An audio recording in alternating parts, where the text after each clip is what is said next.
companion planting. How did my experiment go?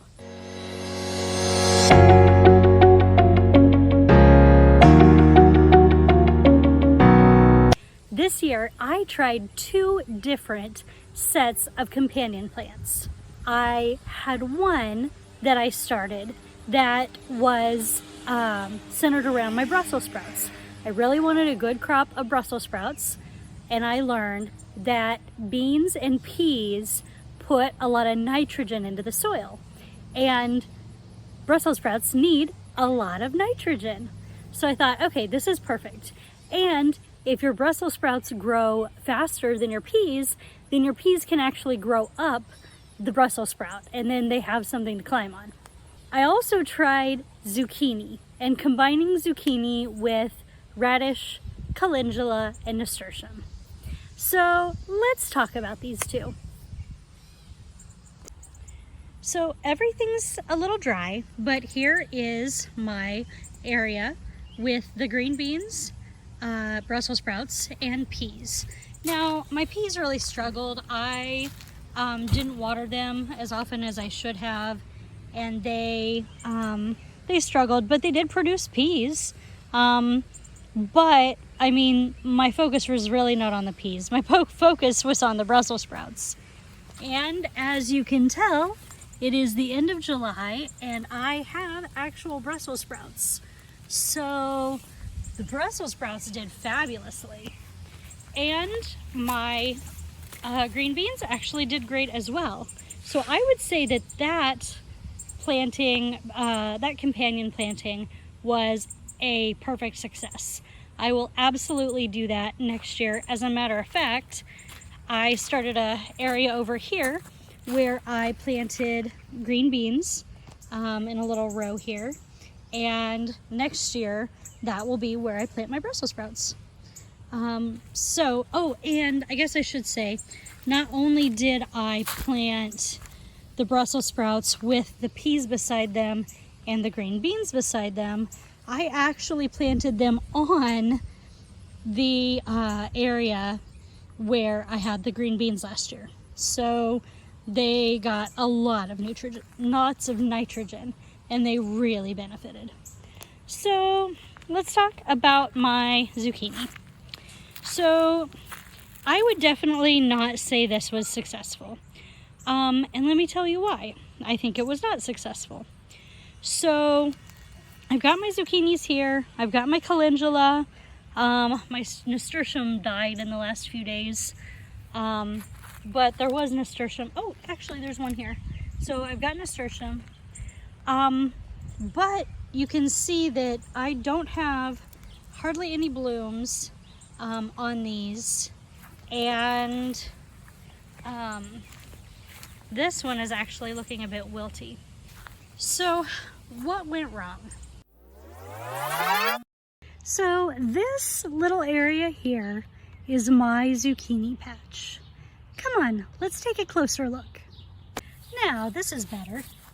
So you see there are different parts in this cardboard. Here we have a hole cut out for the zucchini. Here we have calendula already coming up. Here we have nasturtium, and around the outsides we have radishes planted, and as you see, they're starting to grow. I think the problem was that I needed to have started my calendula and my nasturtiums earlier. If I had started them earlier, they would be in bloom. They would be attracting a lot more pollinators to the area to fertilize my zucchini.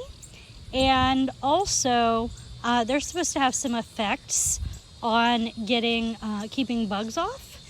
And honestly, I haven't had hardly any problems with bugs with the squash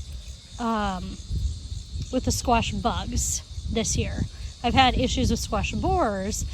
They do seem though to have kind of kept the squash bugs away, because in this part of the garden I have smaller zucchini, but I have lots more calendula growing. In the other area of the garden, I have a giant zucchini plant with just a few calendula and nasturtiums by it, and it didn't do nearly as well. It's got a lot of bugs. So next year I'll try it again, but I think that I will definitely plant the calendula and nasturtium at the very beginning of the season, as soon as I can put the seeds out. And then when it's time to do the zucchini, I'm hoping that by then I'll already have calendulas and nasturtiums that are about this size, so that the zucchini will have a better place to grow. Also, my other companion plant that I was planting did not grow at all until now, and that is marigolds.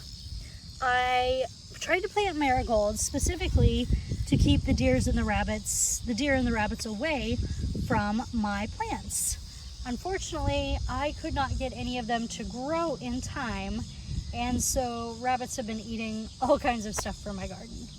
So, but I learned a lot from the experiments this year, and I definitely will be doing it again next year. Have you tried companion planting? Do you have any great advice? I would love to hear it.